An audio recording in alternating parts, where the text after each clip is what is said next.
বিদেশের মাটিতে কখনো অবৈধ হিসাবে থেকেছেন কিনা জানি না, কখনো এরকম রাজনৈতিক আশ্রয় বা বিভিন্ন অবৈধভাবে থাকার কোনো অভিজ্ঞতা কারো আছে কিনা জানি না। আমার এই রকম অভিজ্ঞতা নাই, কিন্তু তারপর আমি বুঝি যে সামান্য একটা কাগজ না থাকলে পরে কি পরিমাণ কষ্ট হয়। আমি যে বক্তব্যটা আজকে দিতে চাই যে আপনারা, আমি জানি না জানেন কিনা, যে ইতালি এবং ফ্রান্সে অনেক আন্ডার এজ ক্যাম্পের মধ্যে আমাদের নাকি 10 থেকে 15,000 বাংলাদেশি নাকি এখানে আটকে আছেন। বিভিন্ন লোকজনকে বিভিন্নভাবে বিভিন্ন দেশের তাদেরকে ইতালির গভর্নমেন্ট তাদেরকে ছাড়তেছে, কিন্তু তাদেরকে পাসপোর্ট দিতে হয়।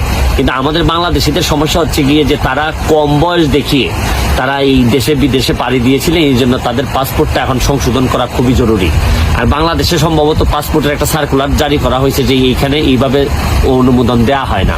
কিন্তু আমার যে বক্তব্যটা আমি দিতে চাই যে এখানে প্রায় 10-15,000 বাংলাদেশি আছেন যারা বিপদগ্রস্ত। তারা হয়তো কম বয়স দেখিয়ে বাংলাদেশ থেকে বেরোয় আসছেন, কিন্তু এখন আন্ডার এজ ইতালি